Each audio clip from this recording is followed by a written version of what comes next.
Miss Love. Magandang araw po sa inyong lahat. Narinig kong may nagbahagi na ng kwento dito about sa naging affair niya habang nagpapagawa ng bahay. Kaya naman nagkaroon ako ng lakas ng loob na i-share din ang kwento kong ito sa inyong programa. Maiksi lamang ang kwento ko na ito at sana'y mabigyan niyo ho ako ng payo. Ako ho si Khalil, 29 na taong gulang. Isang civil engineer at binata pa rin hanggang sa panahong nangyari ang kwentong ito. Hindi ko akalaing darating ang araw na magagawa ko ang bagay na ito. Na kahit gusto ko nang burahin sa alaala ko ay hindi ko na magagawa kahit kailan. Gusto kong ikwento sa inyo, Miss Love, kung paano po nagsimula lahat. Matalik kong kaibigan, si Steven. Pagkaibigan na kami mula pa noong high school kami. Magkasama kaming nangarap, maghanap ng trabaho, at nagsumikap para magkaroon ng maayos na buhay. Nung makilala niya si Rose Ann at tuluyang pakasalan to, isa ako sa mga unang natuwa para sa kanya. 2 taon na silang kasal noon. Tahimik ang buhay nilang mag-asawa. Hindi naman marangya pero masaya. Pareho silang masipag at marunong mag-ipon. At gaya ng karamihan sa mga bagong kasal, meron din silang malaking pangarap. Ang magkaroon ng sarili nilang bahay. Isang gabi noon, inimbitahan ako ni Steven sa bahay nila. Sa mga magulang niya, doon pa kasi sila noon nakatira.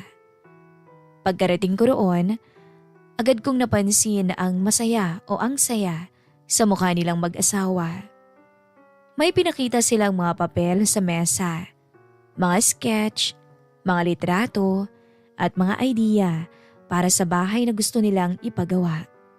Pare, tingnan mo nga to. Kinuha ko ang mga papel.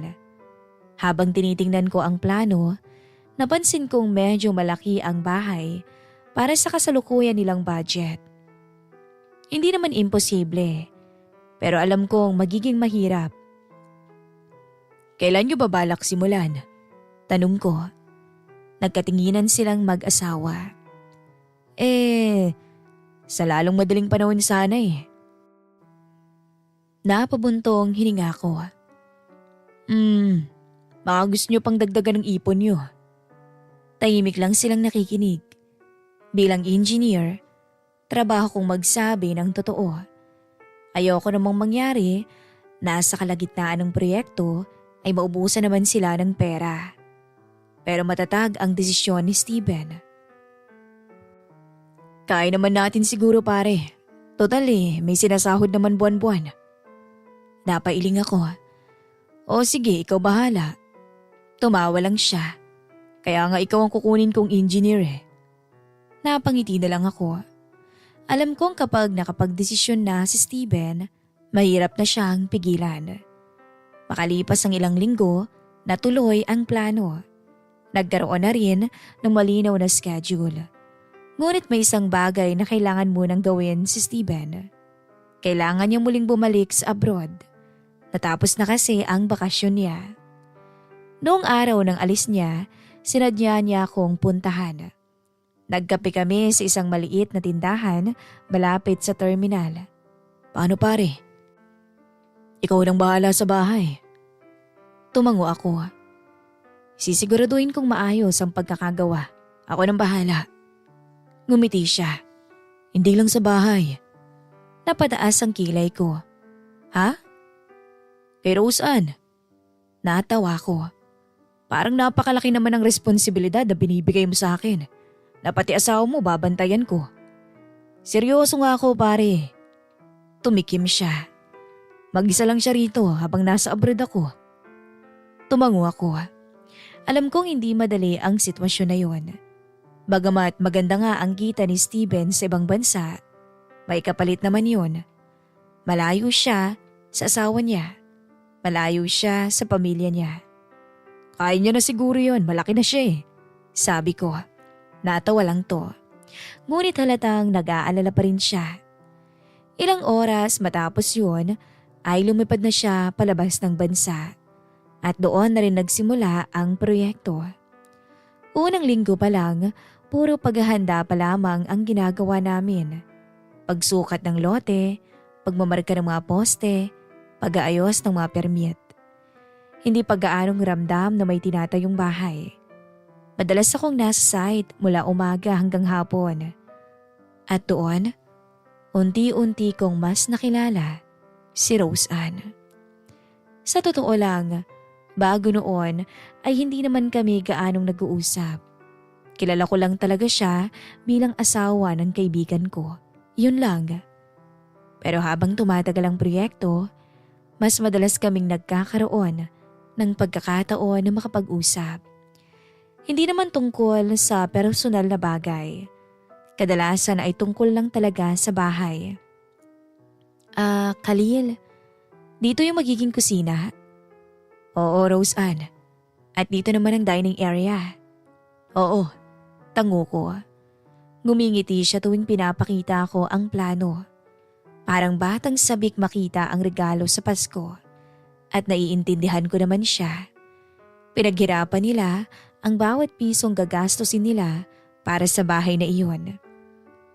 Minsan ay dumating siya sa site na may dalang malamig na inumin para sa aming mga trabahador. Minsan naman ay may merienda. Masarap siyang kasama, palangiti at marunong makisama. Isang hapon, habang nagpapahinga ang mga trabahador, nakaupo siya sa ilalim ng puno malapit sa lote. Ako naman noon ay abala sa pagtitingin. Mainit no? Sabi niya. Tumango ako. Normal sa construction. Napangiti siya. Ngayon ko lang na-realize kung gaano pala kahirap magpagawa ng bahay. Grabe, napakahirap. Ang layo pa naman ni Steven. Natawa ko. Akala rin kasi ng iba.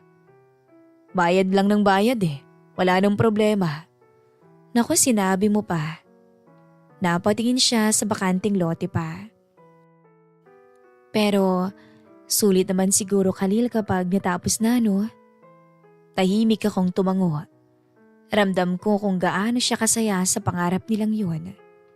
At sa unang pagkakataon, kitang-kita ko kung gaano niya kamahal si Steven. Halos araw-araw silang magka-video call. Minsan habang nasa site siya, magkausap sila kahit pa uwi. At kitang-kita ko ang pananabik niya tuwing nakikita niya ang asawa niya sa screen. Dahil doon, wala ni katiting na ibang pumapasok sa isip ko noon kundi asawa siya ng kaibigan ko at masaya silang mag-asawa. Yun lang ang nakikita ko. Hindi pumasok Miss Love sa isip ko na isang araw, makakaramdam ako ng paghanga sa kanya. At nanaisin kong maging kami. Kahit asawa pa siya ng kaibigan kong tinuturing na akong kapatid. Lumipas ang linggo, unti-unti nang nauhukay ang pundasyon. Naitatayo na rin ang mga unang poste. Nagsisimula nang magkaroon ng hugis ang bahay nila. Pero kasabay noon, mas nagiging pamilyar na kami sa isa't isa. Hindi lang bilang engineer at may-ari ng bahay, kundi bilang lalaki at babae. Noong una, wala pa naman akong nakikitang mali roon. Hanggang isang araw, bandang hapon yun, paalis na sana ako nang makita kong mag-isa siyang nakaupo sa gilid ng lote. Nakatingin sa malayo na para bang may malalim na iniisip. Okay ka lang? Tanong ko. Napatingin siya sa akin at kumiti. Ngunit may lungkot akong nakita sa mga mata niya. Oo. Sigurado? Tumango siya. Oo. Bigla ko lang na-miss si Steven. Hindi ko alam kung bakit pero bigla akong natahimik.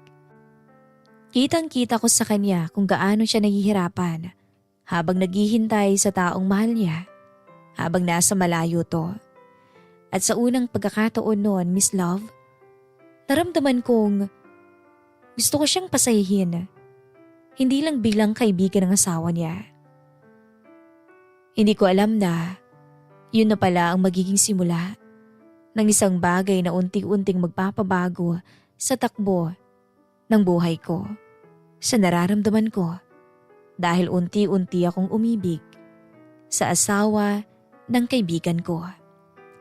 Mula nung araw nga na yun na nakita kong tahimik siya, na nakatingin lang sa lote, may kung anong nagbago sa akin noon. Hindi dahil bigla akong nagkaroon ng damdamin kundi dahil doon ko unang nakita ang hirap ng sitwasyon niya. Madali nga namang sabihin na sanay ng sarili sa pagkakalayo. Madaling sabihin na para rin naman yun sa kinabukasan nila. Pero iba pala kapag ikaw ang naiwan. Iba kasi talaga kapag mag-isa kang umuwi sa bahay araw-araw. At iba kapag ang taong gusto mong makasama ay nasa kabilang panig ng mundo. Nagpatuloy nun Miss Love yung construction. Halos 2 buwan na rin noon mula nung umalis si Steven. Unti-unti, tumataas na ang mga pader, nabubuo na rin ang hugis ng mga silid. Kapag tinitingnan ang bahay mula sa labas, malinaw nang nakikita ang magiging itsura nito kapag natapos. Masayang-masaya si Steven sa tuwing nagpapadala ako ng mga larawan. Madalas niya akong tawagan. "Pare, ang bilis ng progreso Okay bang mga trabaho ng mga tao? Sana makauwi ako. Excited na talaga ako." Tingnan natin. Tapos tatawa lang siya. Katulad pa rin ng dati. Masipag, mapagmahal sa asawa, at punong-puno ng pangarap. Tuwing kausap ko siya, lalo kong pinapaalala sa sarili ko ang isang bagay. Na kaibigan ko siya at dapat doon lang magtapos ang lahat. Wala akong ibang gagawin. Lalong-lalo na sa asawa niyang binili niya pa mismo sa akin. Pero habang tumatagal, nagiging madalas pa yung pagkikita namin ni Rose Ann. Hindi naman sinasadya. Natural lang dahil siyang madalas na tumitingin sa proyekto habang nasa abroad ang asawa niya. Pero may mga pagkakataong hindi ko maiwasang titigan siya. Hindi ko maiwasang ma-imagine na kasama ko siya at may nangyayari sa amin. Siguro nga napakadumi ng utak ko. Minsan, pagkatapos ng tanghalian, pumupunta siya roon. Minsan naman dumadating siya ng umaga. Kapag may kailangang desisyon tungkol sa bahay, siya ang kinakausap ko. "Ano bang kulay ang gusto mo sa mga kwarto?" "Kahit simple lang." "Paano ang tiles?" "Ikaw nang bahala." Napapailing ako minsan. "Ano ka ba? Ikaw ang titira rito, Rose Ann. Ikaw dapat ang mamili." Natatawa rin siya. Ikaw naman ang engineer Ikaw ang nakakaalam. At doon matatapos ang usapan. Simple, napaka-normal. Pero yung ngiti niya, kapag umalis na siya, hindi nawawala sa isip ko. Napapatingin ako sa labi niya. At minsan, nai-imagine kong gusto ko siyang halikan. Habang tumatagal, nakikilala ko siya ng gusto.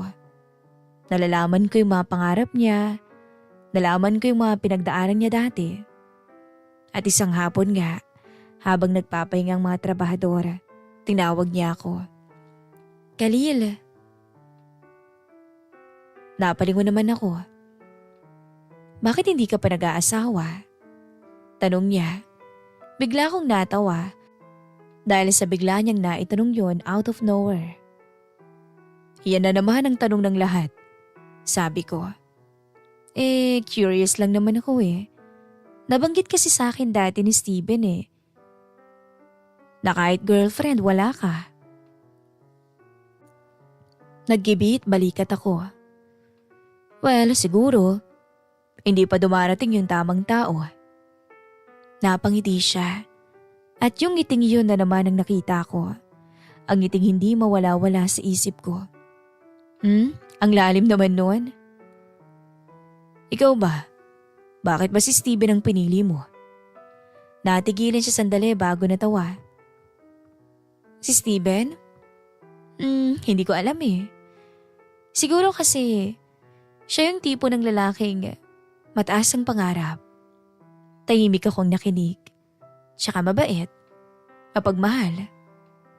Nung wala pa kaming pera, lagi niyang sinasabi na darating din yung panahon na magkakaroon kami ng sariling bahay at ibibigay niya sa akin lahat ng gusto ko. Tapos ngayon, unti-unti na yung nagkakatotoo. Napangiti ako. Alam niyo, Miss Love, ramdam na ramdam ko kung gaano niya pinagmamalaki si Steven. At nainggit ako bigla sa kaibigan ko dahil meron siyang Roseanne. Pero at the same time, lalo naman akong humanga kay Steven dahil doon. Lumipas pa nga ang linggo, dumating ang tag-ulan. Mas madalas na ang pagkakaantala ng trabaho. May mga araw na kailangan naming ihinto ang construction dahil nga sa panahon. At dahil doon, mas madalas kaming nagkakaroon ng oras para makapag-usap. Minsan kahit sa maliit na tindahan malapit sa site, minsan sa bahay lang nila habang hinihintay tumilang ulan. Isang araw nga, dumating si Anne. Nalatang hindi maganda ang pakiramdam. Namumugto kasi yung mga mata niya. Ayos ka lang? Tanong ko. Ngumiti siya ng pilit. Okay lang. Pero halatang hindi. Hindi ko naman siya pinilit magsalita. Ilang minutong lumipas nung kusa siyang nagsabi sa akin ang kanyang problema. Nagtalo kami ni Steven kagabi.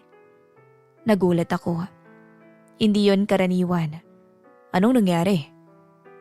Hindi naman malaking bagay. Hindi lang pagkakaunawaan. Napabuntong hininga siya. Tsaka pareho lang siguro kaming pagod. Tumango ako. Alam kong normal yon sa mag-asawang magkalayo. Mas madaling magkaroon ng hindi pagkakaunawaan kapag sa telepono lang nag-uusap.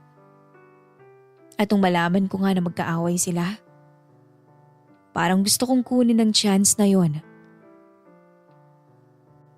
Para makuha siya. Para mag-away pa sila lalo. Pero bigla ako nakonsensya.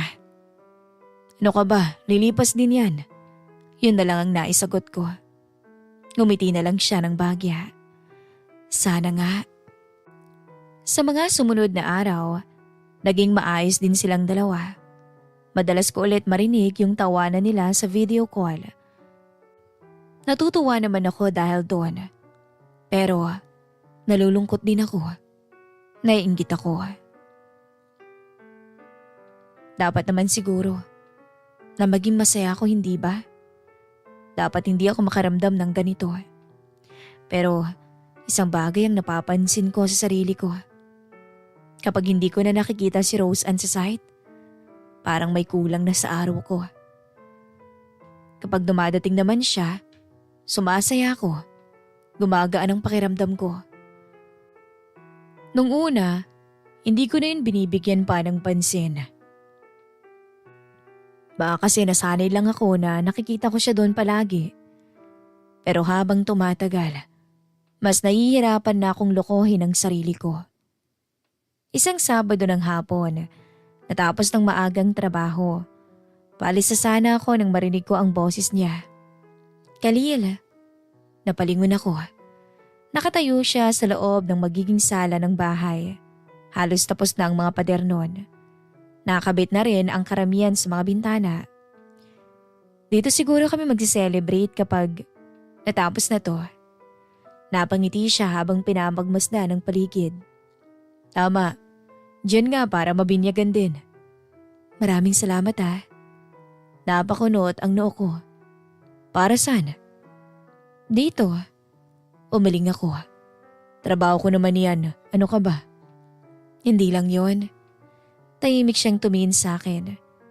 Salamat dahil lagi kang nandyan. Hindi ko alam kung bakit biglang bumigat ang pakiramdam ko.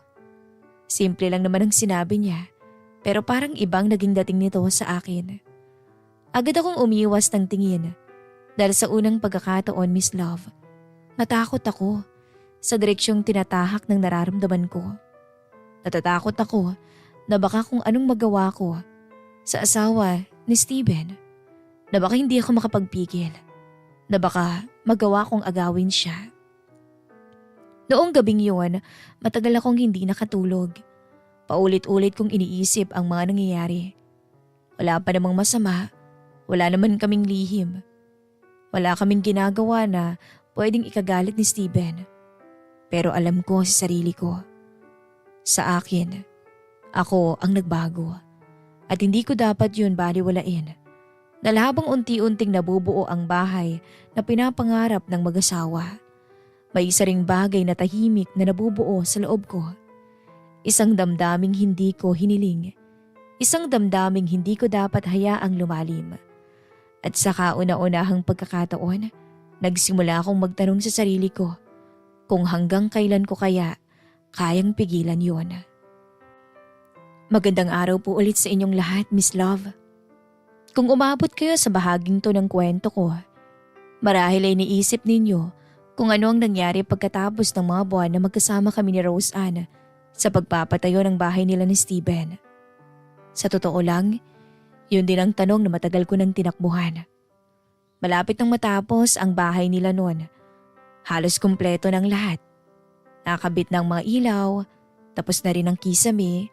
Ang natitira na lamang ang ilang pintura, mga kabinet, mga huling detalye bago tuluyang malipatan. Mas naging abala nga ang mga araw. Mas marami na kasing delivery ng materyales. Mas marami na rin kailangan sikasuhin si Rose Ann at mas maraming dahilan para mapadalas ang pagpunta ni Rose Ann sa site. Isang umaga, dumating siya na may dalang mga kahon ng pagkain. Nagulat pa ang mga trabahador. "Anong meron, ma'am?" tanong nung isa. Napangiti naman si Rose Ann. "Konting pasasalamat lang namin ni Steven. Maraming salamat sa inyo." Agad namang nagsigawan sa tuwa ang mga tao. Nagkaroon tuloy ng munting salo-salo. Nagtawanan, nagkwentuhan. At matapos ang ilang buwan, para bang naging mas magaan ang lahat. Nasa isang sulok lang ako noon habang may inaayos. Lumapit si Rose Ann at inabutan ako ng pagkain. "Kumain ka muna. Tatapusin ko muna to." Umiling siya. "Ikaw talaga, engineer ka nga talaga." Natawa ko. Sa simpleng usapang yun, naramdaman kong muli ang pagiging komportable ko sa kanya. Ayokong tumingin sa kanya, Miss Love. Sa totoo lang, dahil kapag tinitingnan ko siya, kumakabog ng sobra ang dibdib ko. Ngunit, alam kong hindi pwede. Alam kong yun ang dahilan kung bakit kailangan kong maging maingat sa lahat ng gagawin ko. Makalipas nga ang ilang araw, tumawag si Steven mula abroad. Video call. Masayang-masaya siya at kitang-kita ko sa boses niya ang excitement na para bang batang hindi mapakali. "Pare, ipakita mo nga ulit yung bahay." Inikot ko yung camera. Naroon din si Rose Ann. Halos hindi mawala ang ngiti nilang mag-asawa habang pinag-uusapan ang mga plano nila kapag natapos na ang bahay. "Dito tayo maglalagay ng sofa. Dito ang TV, dito naman ang dining table." Tahimik lang ako nakikinig sa dalawa. Habang tumatagal ang usapan nila, lalo kong nakikita kung gaano nila kamahal ang isa't isa. At ang bawat ngiti ni Rose Ann, ang bawat ngiti nilang dalawa ay parang paalala sa akin kung saan ba ako dapat lumugar. Pagkatapos ng tawag, naiwan na naman kaming dalawa ni Rose Ann sa sala ng bahay. Nakatingin lang siya sa screen ng cellphone niya. Namimiss niya na ang asawa niya. Kitang-kita ko yun. At sa sandaling yun, Miss Love, nakaramdam ho ako ng hiya sa sarili ko. Dahil kahit kailan, hindi naman ako yung taong hinihintay niya. Hindi naman ako yung dahilan kung bakit siya masaya. Hindi ako ang pangarap niya. Kaya dapat, hindi ako maging assuming. Lumipas pa ang mga linggo. Dumating yung araw na kailangan namin pumunta sa bayan para bumili ng ilang materyales. May kailangang piliing ilaw para sa sala at ilang gamit para sa kusina. Kaming dalawa ang magkasama. Habang nasa tindahan, para lang kaming normal na magkatrabaho. Pinag-uusapan ang presyo, ang kalidad at ang budget. Pero may isang eksenang hindi ko makakalimutan. Habang tumitingin siya ng mga gamit sa kusina, bigla siyang napahinto.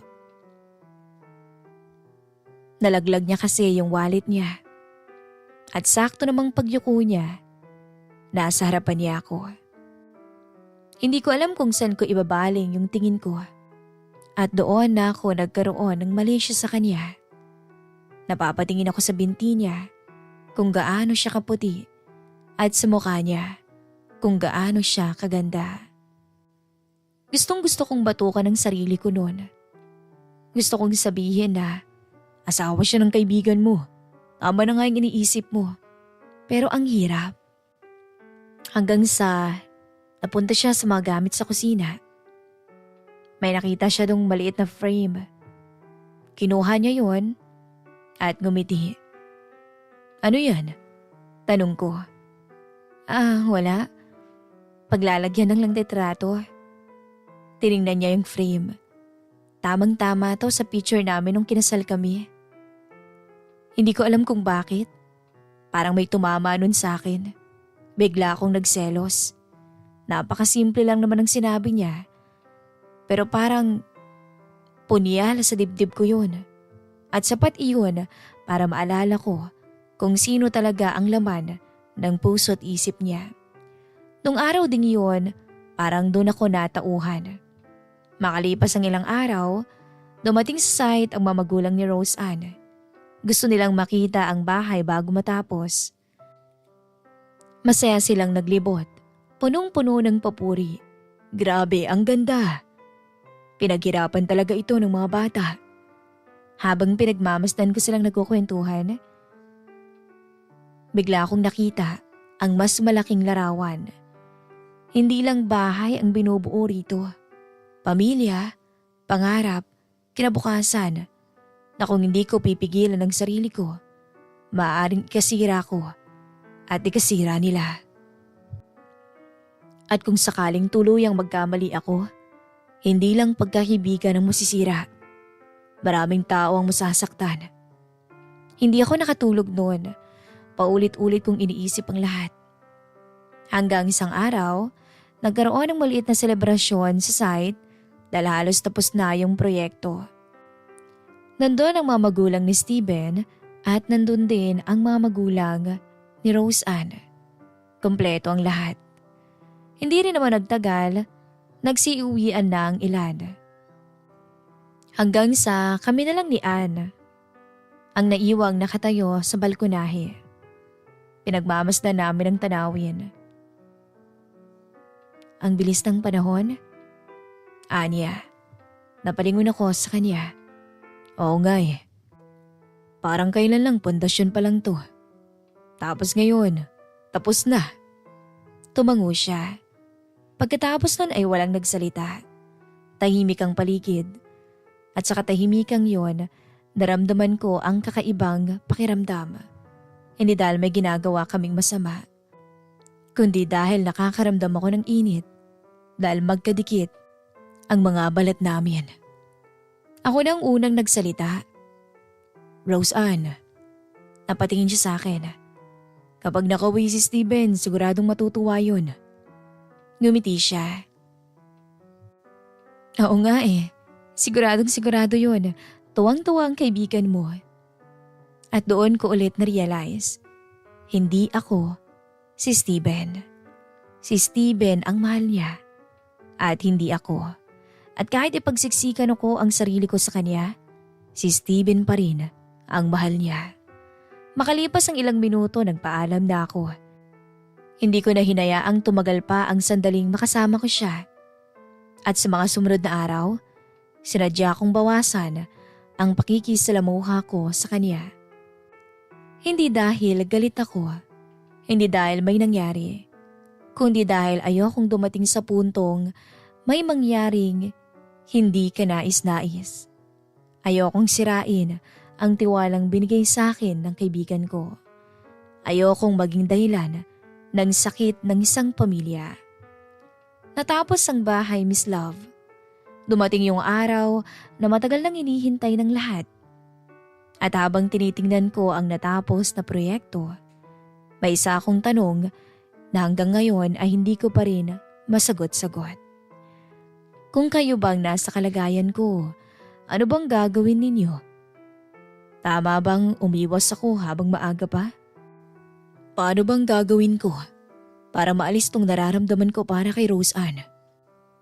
Paano ko siya haharapin kung sa araw-araw na magkikita kami, mas lalong lumalalim ang damdamin ko? Hindi ko alam ang gagawin ko. Ayokong sumira ng pamilya, kaya ako nagsulat sa programang to. Gusto kong isaksak sa kokote ko na mas mabuting masaktan na ng kaunti ang sarili ko kaysa naman tuluyang masira ko ang tiwala ng isang kaibigang itinuturing akong kapatid. Hanggang dito na lamang po ang kwento ng buhay ko. At sana'y mabigyan niyo rin ako ng payo. Nagmamahal, Khalil.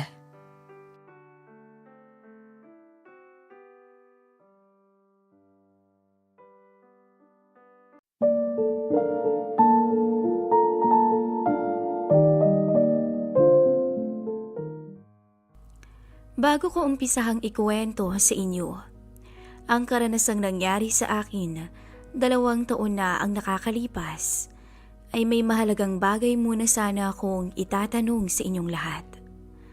Handa ba kayong ipaubaya pansamantala ang asawa ninyo sa isang taong lubos yung pinagkatiwalaan dahil lamang sa nalaman yung may gusto siya dito? Magandang araw po sa inyong lahat.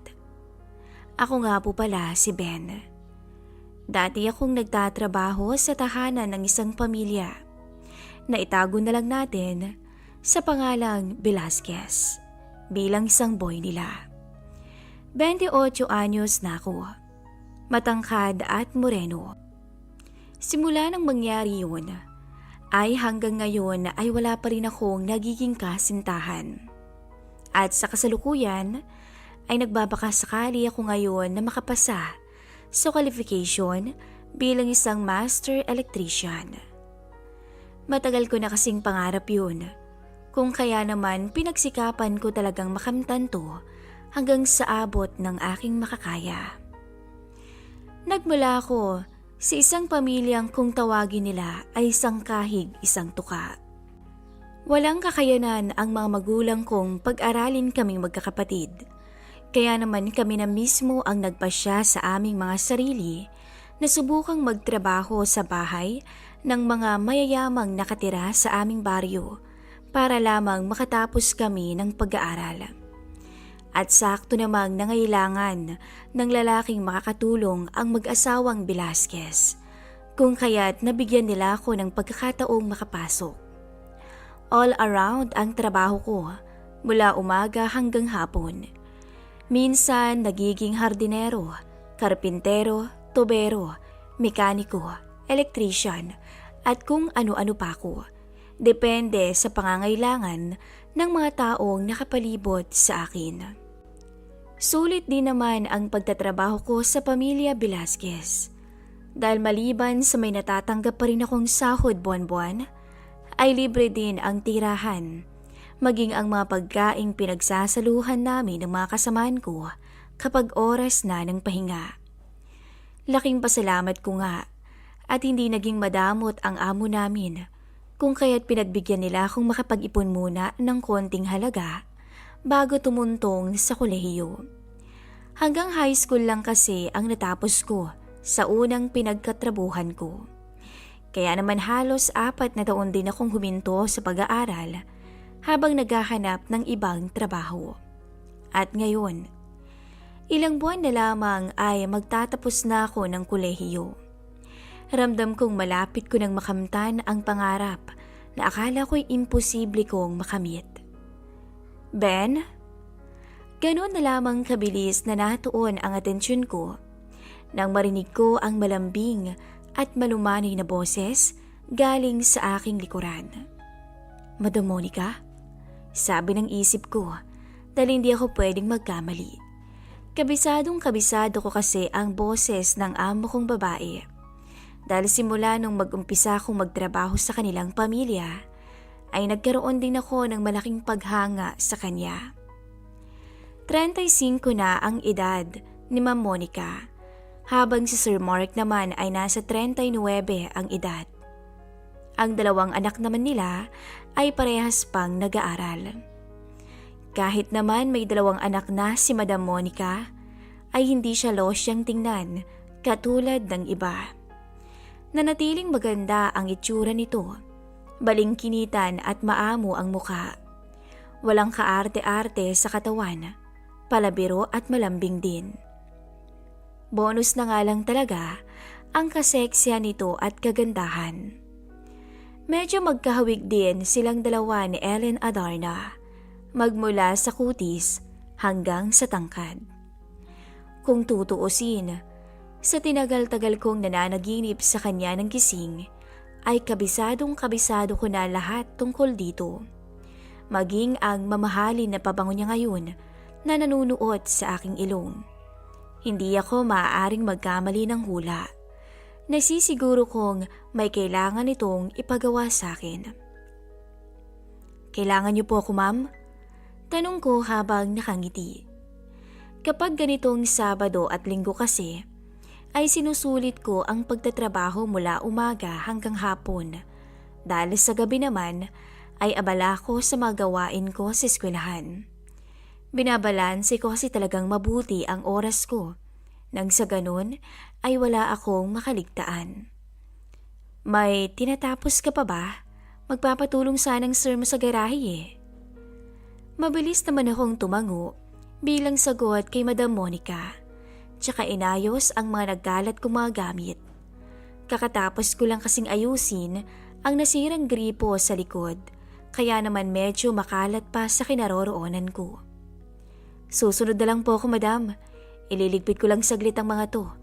Sabi ko habang pinagmamasdan ang mga nagkalat na teflon tape sa sahig. Akala ko ay mauuna na ito, pero hindi siya umalis sa aking harapan. Sabay na tayo. Hindi naman masama kung magkwentuhan tayo paminsan-minsan, hindi ba? Wika nito tsaka mahinang natawa. Hindi rin naman mukhang nalalayo ang edad natin.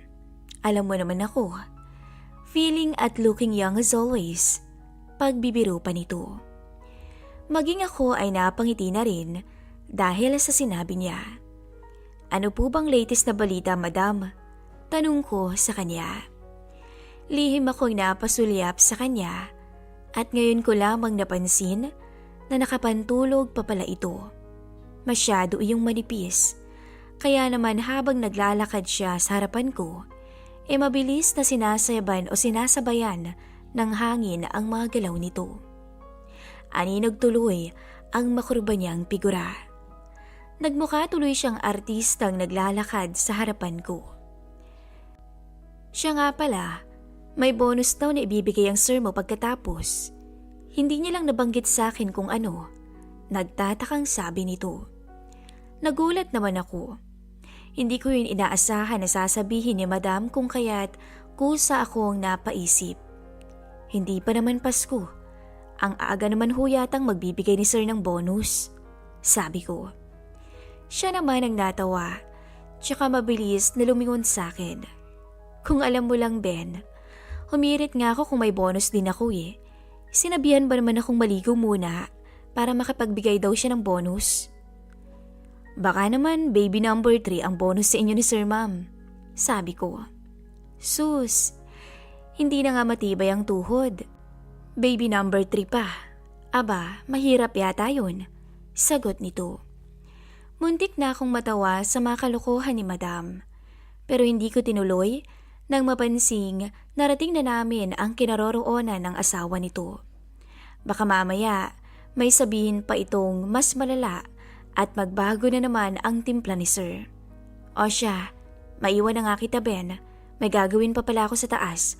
Nandiyan naman na sa loob ang sir mo naghihintay. Bago siya umalis, ay nagpasalamat pa ito sa akin. Isang bagay na gustong-gusto ko sa ugali nilang mag-asawa. Kahit kasi sabihing malayo ang agwat namin pagdating sa estado ng pamumuhay, pero hindi naman sila nakakalimot na magpasalamat sa sipag at dedikasyong pinapakita namin sa trabaho. Napaka down to earth talaga nila, kaya hindi sila mahirap pakisamahan. Nang pumasok ako sa garahe, nakita agad ako ni Sir Mark. Lumingon ito sa akin. Pero imbis na ang naghihintay na trabaho ang makita ko, mas nauna kong napansin ang kakaibang ngiti sa amo kong lalaki. Mabuti naman at nandito ka na, Ben. Sinundo ka ba ng guardian angel mo? Guardian angel? Hindi ako nakapagsalita sa biro ni Sir Mark, pero parang kakaiba yata talaga ang kinikilos nito ngayong araw. May nagawa ba akong dahilan kaya nagkakaganito si Sir? Kung mayroon man, ano namang kinalaman nito sa asawa niya? Habang iniintindi ko kung anong maitutulong ko sa amo kong lalaki, ay muling bumalik sa isipan ko ang mga napag-usapan namin ng kasamahan kong si William kahapon. Tinanong kasi nito kung may balak daw akong umalis sa poder ng pamilyang pinagtatrabahuhan namin, oras na makatapos ako ng kolehiyo at makahanap ng ibang trabaho. Hindi ko naman tinago sa kanya ang buong katotohanan dahil kaming dalawa lang naman ang nakakarinig. Sinabi ko sa kanya ang kabuuan ng plano ko, lalo na't naging malapit din naman ito sa akin tulad ng mag-asawang Velasquez. Ayokong manghusga at mambintang, pero posible kayang nakarating sa kanila ang pinag-usapan namin ni William. Stop muna.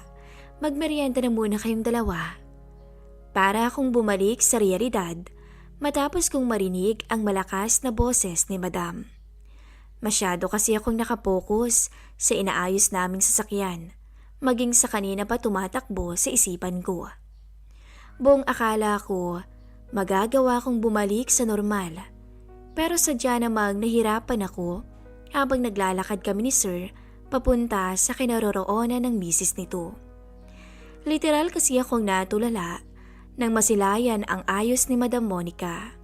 Kung kanina, nakasuot siya ng isang manipis na pantulog. Ngayon naman ay pinili niyang magsuot ng red sleeveless at fit na black garterized short. Hindi ko tuloy maawat ang mga mata kong halos ilang minuto ring napako sa direksyon ng misis ng aking amo. Saglit pa akong napapikit kunwari nang yumuko siya malapit sa harapan ko bago nilapag ang 2 baso ng orange juice.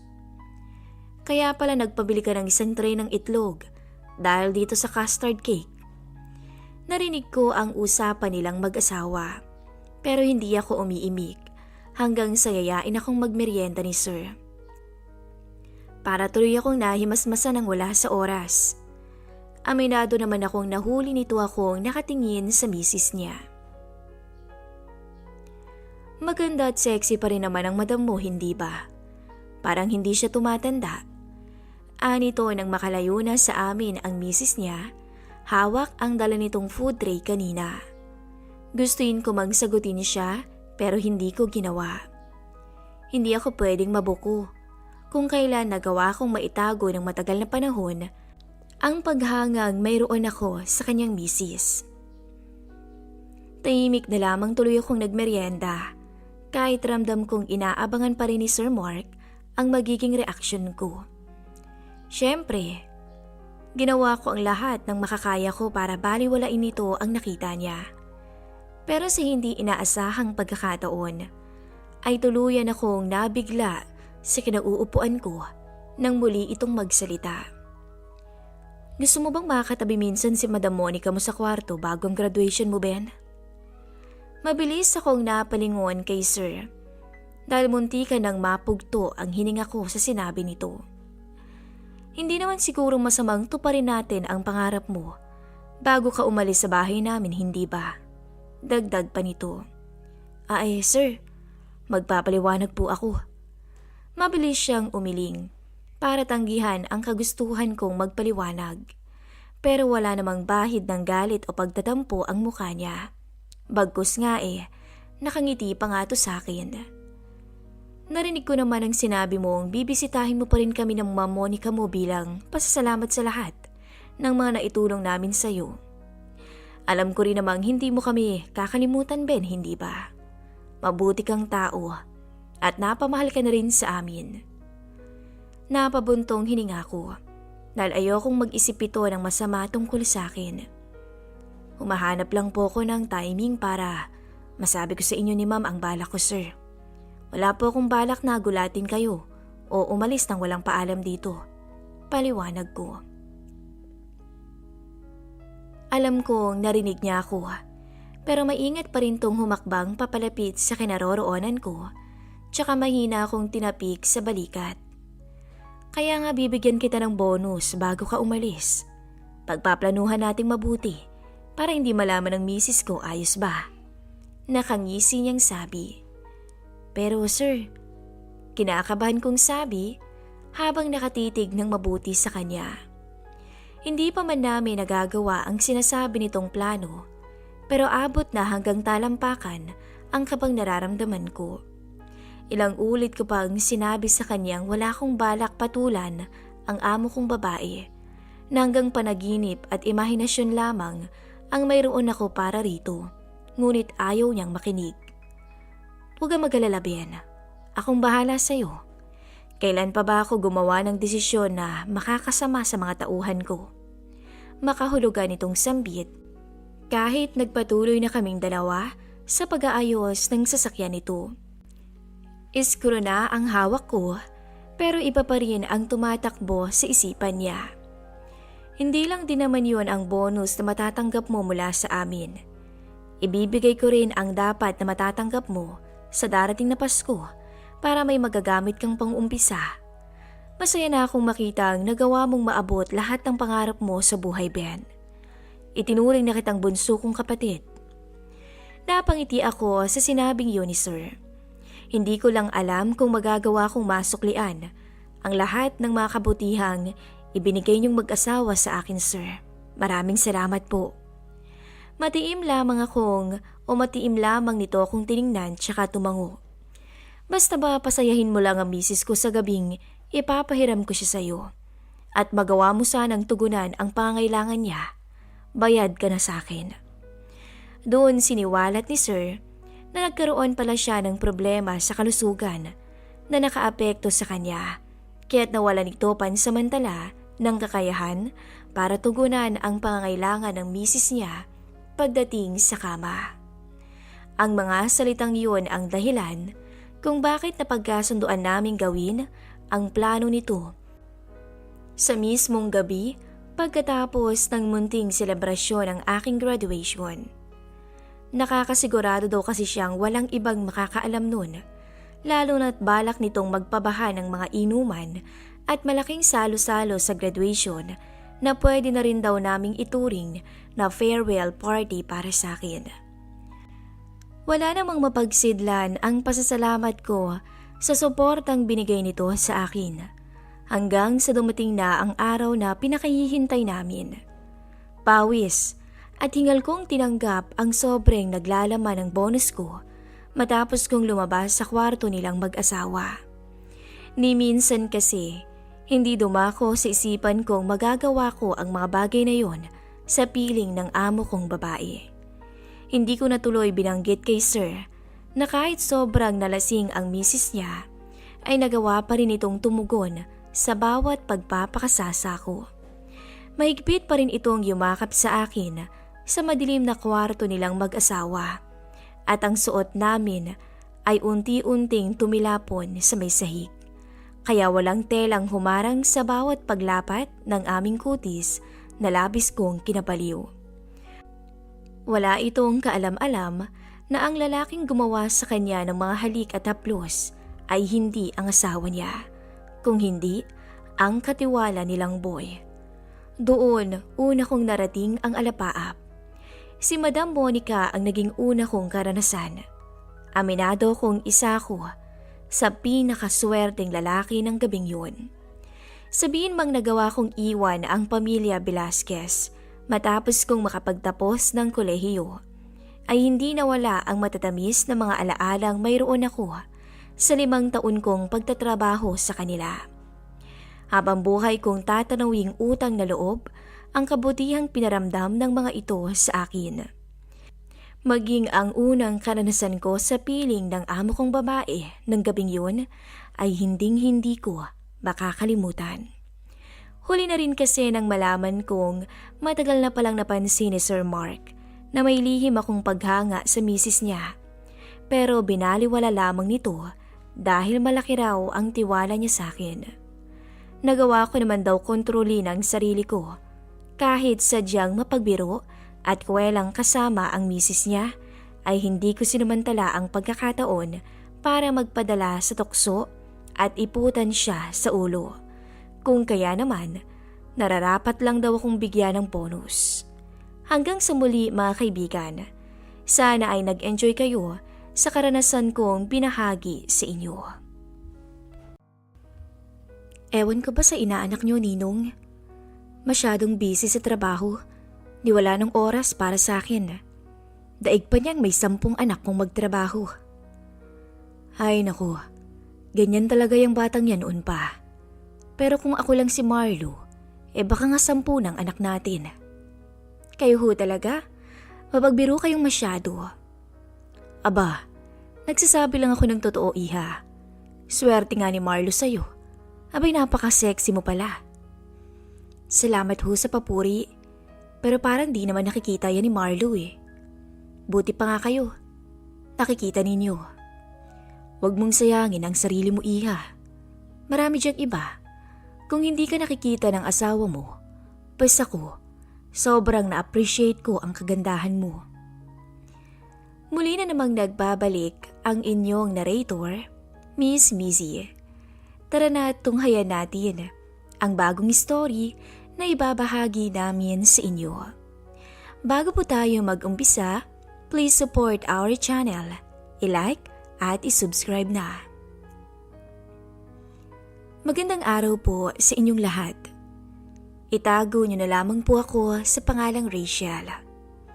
27 years old at isang cashier sa isa sa mga malalaking mall dito sa bayan namin sa Cagayan de Oro City. 4 na taon na kaming kasal ng asawa kong si Marlo, 29 years old. Sinasabi ng ilan na maganda raw talaga ako. Kahit nga may asawa na ako, ay marami pa ring lalaki ang nagkakagusto sa akin. Lalo na ho dito sa pinagtatrabahuhan kong mall. Maganda naman kasi ang pangangatawan ko. Morena, pero malambot at makinis ang balat. Kaya naman marami ring kalalakihan ang nagbabalak na ligawan pa rin ako kahit alam nilang may asawa na ako. Ngunit sinasabi ko na never kong lolokohin ang asawa ko. Pero hindi pala talaga dapat magsalita ng tapos dahil kinain ko ang mga salitang binitawan ko. Guwapo si Marlo, matangkad na payat. Nasa 5'8" ang height nito at paputing lalaki. Mabait ang asawa ko at wala naman akong nakikitang kapintasan sa kanya. Maliban na lamang sa pagiging walang oras nito sa akin. Sobrang workaholic ng asawa ko. Bagay na palagi naming pinagtatalunan. Si Marlo ay isang medical representative sa isang kumpanya ng mga gamot. Hindi ko na lamang babanggitin kung anong kumpanya, pero napakahigpit ng kompetisyon sa trabaho nila. Kailangan nilang makakuha ng kliyente araw-araw. Magaling sa sales talk ang asawa ko. Yun nga lang dahil sa higpit ng kompetisyon nila sa kumpanya, ay palagi siyang umaalis at hindi ko na halos mahagilap sa bahay. May isa po kaming anak na lalaki na nasa 3 taong gulang pa lamang na nasa probinsya ni Marlo. May trabaho kasi kaming dalawa, kaya ang biyenan kong nanay ni Marlo ang nag-aalaga sa anak namin para hindi na kami kumuha pa ng yaya na magbabantay dito. Umuuwi na lamang kami sa probinsya minsan. Kaya naman malaya kaming dalawa na gumalaw ni Marlo na parang binata at dalaga pa rin. Pero kahit ganun pa man, ay wala sa isipan ko ang magloko sa asawa ko. Mataas ang respeto ko sa sarili ko, pati na sa kanya. Naniniwala din ako na may karma, kaya halos hindi ko lubos maisip na darating ang araw na magagawa kong pagtaksilan ang asawa kong si Marlo nang dahil sa mga kakulangan niya sa pagsasama namin. Si Ninong Fred ang naging kasakasama ko ng mga panahong busy ang mister ko. Isang hindi inaasahang pagkakataon ang nagtulak sa amin upang makagawa ng isang bagay na bawal sa mata ng Diyos at sa batas ng tao. Si Fred ay 50 anyos na, pero maliksi pa rin. Halatang gwapo nung kabataan. May kaya ang matanda dahil may-ari ito ng mga hardware sa probinsya ng asawa ko. Bukod pa roon, ang iba pa niyang mga negosyo. Aalis ka na naman ba? Tanong ko kay Marlo nang makita ko itong nagliligpit na naman ng mga damit sa maleta. Babe, may meeting kami ng kumpanya sa hotel 2 araw kami dun. Don't worry, may pasalubong ko sa'yo pag uwi ko. Masayang wika nito sa bayakap sa baywang ko. Itinulak ko palayo si Marlo. Nakakaumay na. Ganito na lamang palagi ang larawan ng aming relasyon. Palaging namamagitan sa amin ang trabaho niya. Inis na ibinato ko sa basurahan sa kwarto ang binili kong swimsuit. Bala ko sana kasing mag-resort kasama si Marlo sa weekend, pero naunahan na naman ako ng trabaho niya. Galit ka ba, babe? Huwag ka mag-alala kapag naisara ko ang deal sa isang big-time client ko within this week, ay magbabakasyon tayo sa probinsya. Mas lalo naman akong napangwi. Mas lalo naman siyang walang oras kapag umuwi kami sa probinsya nila. Naroon ang mga barkada niya. Ang gusto ko lang naman ay ang oras para makasama ko si Marlo ng kami lang. Bahala ka nga sa buhay mo. Kung gusto mo doon, edi umuwi ka mag-isa. May trabaho ko dito. Dito lang ako sa bahay. Iniwan ko si Marlo at kumain akong mag-isa ng hapunan. Tila naman itong manhid na hindi man lamang naramdamang nagtatampo ako sa kanya o sadyang iniiwasan lamang niyang mag-away kaming dalawa. Ganito kasi si Marlo. Kapag naramdaman niyang galit ako, ay hindi na yan mangungulit pa. Hihintayin niya kung kailan huhupa ang inis ko sa kanya. Kapag naman kami ang nag-aaway at laging siya ang may kasalanan, ay nagpapakumbaba ito para maging maayos kaming dalawa. Ayaw niya ng gulo. Hindi rin naman ako yung tipong mabunganga kapag galit. Nagmamaktol lamang ako, nagdadabog at hindi maipinta ang muka. Pero hindi ako magwawala o naninigaw sa kanya. Hindi namin ugaling pinag-uusapan kung ano ang problema. Kaya minsan ang problema namin ay nasosolve lamang sa pamamagitan ng pag-alis niya. Pero bilang babae, ay may pangangailangan ako. May pananabik ako sa asawa ko na hindi niya natutugunan, lalo na kapag ganitong may mga meeting siya sa malalayong lugar. Aalis siya kapag may kausap na kliyente, kaya naman nakakainis talaga. Nakakahiyamang aminin pero minsan ay ako na lang ang nagpupunan sa pangangailangan ko. Pinananabikan ko ang ganitong bagay sa mister ko. Siguro nga ay dahil halos wala na itong oras sa akin. Pagod siya pag uwi ng bahay dahil sa layo ng minamaneho niya. Kaya pagdating ko galing sa trabaho ay maghahapunan na lamang kami. Mag-uusap ng kaunti habang nanonood ng TV at pagkatapos ay makakatulog na si Marlo nang hindi ko man lang mapapansin. Matutulog na lang yan ng walang paalam. Sa isang buwan ay masaya nang may isang gabi akong pagbibigyan ng asawa ko. Isang araw kung saan masasatisfy ang pangangailangan ko bilang babae. Pero mostly ay wala talaga. Kagaya na lamang ngayon na naghanda pa ako pero disappointment lamang ang inabot ko dahil may sarili din naman palang plano ang kumpanya nila. Ang saklap naman talaga. Kaya sa inis ko sa asawa ko, ay naisipan ko na lamang na yayain ang mga kasamahan ko sa trabaho na mag-beach kami sa Sabado. Kahit isang gabi lang, dahil kailangan pa rin naman naming pumasok kinabukasan. Sayang naman ang binili kong swimsuit kung hindi ko ito magagamit at itatapon ko na lamang. Mabuti na lamang at pumayag din ang mga kasamahan ko, kaya nang makaalis na si Marlo sa bahay ay kinuha ko ang swimsuit na itinapon ko sa basurahan sa loob ng kwarto namin. Isinukat ko yun at napapangiti na lamang ako nang saktong-sakto lang sa akin ang binili ko. Maya-maya ay nagulat na lamang ako nang may kumatok sa bahay namin. Nilak kasi ang pinto o nilak ko kasi ang pinto pagkaalis ni Marlo. Napangiti na lamang ko nang maisip kong bumalik ang asawa ko dahil baka may nakalimutan to. Napangisi na lamang kong tumungo sa pinto. Tignan lang natin kung hindi ka maakit sa akin ngayon. Nakangiting wika ko sa sarili. Akala ko si Marlo kasi ang bumalik. Excited kong binuksan ang pintuan. Suot ang swimsuit na binili ko. Surprise! Hindi ko na ituloy ang sasabihin ko nang makita ko si Ninong Fred na ninong ni Marlo ang bumungad sa akin.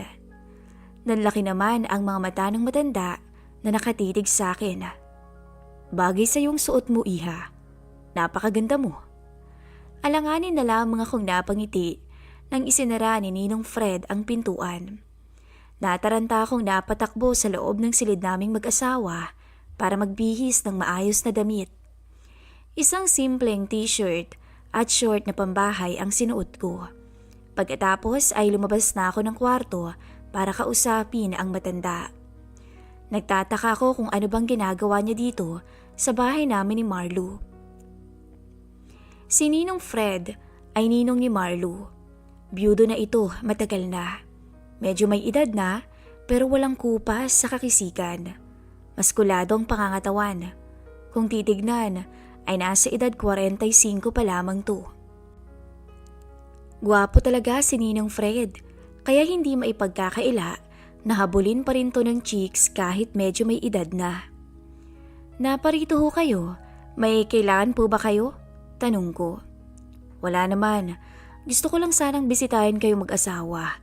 Malapit lang kasi dito sa inyo yung pinuntahan ko kaya naisip kong dumaan dito. Yayayain ko sanang mag-inom si Marlo. Ay naku nung, umalis ho si Marlo eh. May 2 araw na meeting ang kumpanya nila kaya 2 araw din siyang mawawala. Naku naman, kung ganun, ikaw na lang ang yayayain kong uminom. Nakakawalang ganang uminom nang walang kasama eh. Tsaka sayang tong dala ko, baka mapanis. Pagbibiro pa nito habang tinaas ang daladalang alak. Tama naman si Ninong Fred, kaya ang binalak kong inuman kasama si Marlo sa isang resort ay nangyari nga. Hindi nga lamang siyang kasama ko, kung hindi ang Ninong Fred niya. Magna-night swimming na lamang kami ng matanda. May sasakyan naman ito kaya sumakay na lamang ako doon, dala ang mga beer in can. Bumili din kami ng pagkain at syempre dala ko ang swimsuit na gusto kong isuot. Nag-chat ako sa mga kasamahan ko na hindi na ako makakatuloy dahil nga sa ibang lugar kami pumunta ng matanda. Hindi ko inaasahan na mag-e-enjoy akong kasama si Ninong Fred hanggang sa naligo na nga kami doon. Masaya talaga akong kasama ko siya. Hindi ko nga sinasagot ang tawag ng asawa ko sa telepono dahil naiinis pa rin ako dito. Nalasing kami ni Ninong Fred at hindi ko inasahan na dito na ako tuluyang magkakasala sa asawa kong si Marlo. Nang malasing na kasi kaming dalawa, ay naging pilyo ang matanda. Swerte ko naman yata ngayon, iha, dahil nakasama kita. Abay, bihira na lang talaga akong mag-enjoy ng ganito at kasama pa kita. Hindi ko alam na ganyan ka pala ka-sexy. Wika pa nito. Tanging tango lang ang sinagot ko dito. Ay nako Ninong Fred, kahit na anong ganda ko at sexy, kung hindi naman ako pinapansin ng asawa ko, wala din. Oh, bakit naman? Ay nako, Bising-bisyo ang taong yun. Daig pang may 10 anak na pinapakain. Laging wala sa bahay. Minsan na nga lang kung magtabi kami. Naiinis kong sabi. Napakahina talaga ng inaanak kong yan. Kung ako lang ay 10 ng anak nating 2. Natatawang sabi pa ng matanda. Mapagbiro kasi talaga ang matanda. Bagay na nagustuhan ko dito. Hindi kasi boring kasama. Noon pa man ay ganito na talaga siya. Close kasi silang 2 ni Marlo. Parang tatay na niya dahil nga maagang nawala ang kanyang ama. Kaya sa hindi inaasahang pagkakataon, dala na rin siguro ng pananabik ko sa mister ko. Sa mga bagay na hindi na niya nagagawa sa akin. Sa mga bagay na inaasam-asam ng asawang uhaw na kagaya ko, ay tuluyang may nangyari sa amin ni Ninong Fred. Pinatulan ko ang ninong ng asawa ko. Sa unang pagkakataon, ay naranasan ko ang mga bagay na hindi ko naranasan sa asawa ko. Grabe pala si Ninong Fred. Hindi ako makapaniwala na ang matandang yun ay may ipagyayabang. Nagising akong umaga na at naimasmasan na rin sa kalasingan niya si Ninong Fred.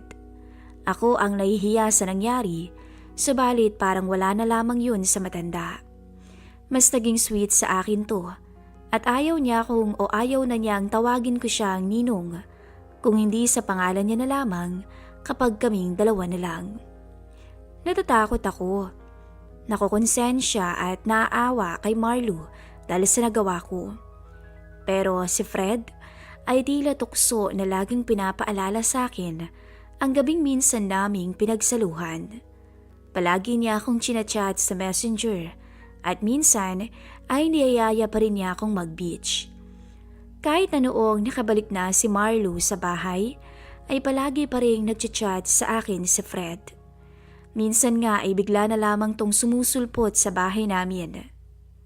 Babe, napansin ko lang, lagi yatang nagpupunta dito sa bahay si Ninong Fred. Tanong sa akin ni Marlo minsan. Hindi ko alam. Baka wala lang siyang magawa sa bahay nila, kaya laging gumagala dito. Baka nga. Tsaka lagi kanyang pinupuntahan dito, no? Ikaw lang ang laging wala. Ang tagal-tagal ka na niyang inaantay. Makikipag-inuman daw siya sa'yo. Eh, hindi ka naman ba binibiro? Baka mamaya bumigay ka dun, ha? Alam mo naman yun. Babaero mula nung kabataan niya. Kaya nga kami close eh. Dahil nung binata ako, sinasama niya ako sa mga lakad niya.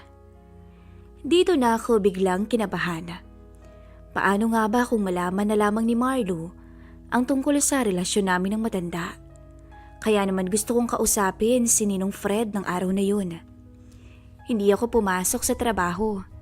Napag-usapan namin ni Fred na magkita kami sa isang hotel para makapag-usap kami ng maayos. Ang inakala ni Marlo na papasok ako sa trabaho ay hindi nangyari dahil pumunta ako ng hotel para makausap si Fred. Pero pagdating ko doon, ay kaagad naniyakap ako ng matanda at tuluyan ko na namang naibigay ang aking sarili sa kanya. Ni hindi ko pa nga nasabi kung ano ba ang kailangan ko sa kanya. Paano ko ba tatanggihan ang isang bagay na pinananabikan ko o pinananabikan ko palagi? Isang bagay na hindi maibigay sa akin ng asawa ko. Sa totoo lang, ay mas nasisiyahan ako kay Fred kaysa kay Marlo na asawa ko. Siguro totoo yung sinasabi nilang edad lamang ang tumatanda. Si Fred kasi parang nagiging bata kapag nakakasama ko. Sa kanya lang ako lumigay ng husto at siya lang ang nakapagbibigay sa akin ng ganun. Kaya sobra akong nalilito sa pinasok kong sitwasyon. Nagdadalawang isip na ako kung ihiwalayan ko ba ang matanda at ipagpapatuloy pa rin ang ginagawa naming pagtataksil sa mister ko. Alam kong mali ito. Alam kong isang malaking kasalanan. Pero sa paggawa ng mali at kasalanan ay dito naman ako nagiging masaya. Marupok ako. Oo, mabilis lamang akong madarang sa sitwasyong to. Nahihirapan na akong bitiwan ang kalaguyo kong matanda. Nahihirapan ako dahil unti-unti siyang nagkakaroon ng puwang sa puso ko. hanggang sa parang nagiging natural na lamang sa akin ang paggawa ng kasalanan. "Saan ka pupunta, babe?" Tanong sa akin ni Marlo isang araw pagdating niya galing sa trabaho. Nahuli niya kasi akong nagbibihis ng damit at kagagaling ko lang din noon sa trabaho. "Birthday ng kasamaan ko sa trabaho. Dadalo lang ako, babe." Pagpapaalam ko kay Marlo, pero ang totoo ay makikipagkita ako kay Fred sa hotel na laging pinupuntahan namin. "Anong oras uwi mo?" "Huwag mo na akong hintayin. Gagabihin na ako." "Susunduin na lang kita. Saan ka pa pupunta?" "Wag na. Ako na lang ang uuwi." Hindi ko alam kung ano ang nasa isip ni Marlo nung mga oras na iyon. Basta na lamang kasi akong nagmadaling umalis ng bahay. Pagdating ko sa may kanto, ay naroon na ang sasakyan ni Fred na naghihintay sa akin. Nakaka-excite na nakakakaba ang ganitong sitwasyon ko. Excited akong makita at makasama ang kalaguyo kong ninong ng mister ko. Samantalang kinakabahan naman akong mahuli ni Marlo. Maaaring masira ang pamilya namin kapag nangyari ito. Paano ko bang nagawang ipagpatuloy ang kahibangan kong ito? Kapag mangyayari ang ganito, ay baka tuluyan ng masira ang pamilya naming binuo. Paano na lamang ang anak kong nasa probinsya? Hindi nila ibibigay sa akin ang anak ko kapag nahuli ako ni Marlo dahil ako naman ang may kasalanan. Matapos ang lahat, umuwi akong lutang. Tila wala sa sarili. Naisip ko kung anong maaaring mangyari sa relasyon namin ni Marlo. Naiisip kong anak kong si Ken. Kaya naman dito, naisipan kong umuwi na muna ng probinsya para makasama ang anak ko. Baka doon ay makapag-isip-isip ako ng maayos. Kapag dito kasi sa bahay, ay walang oras sa akin si Marlo.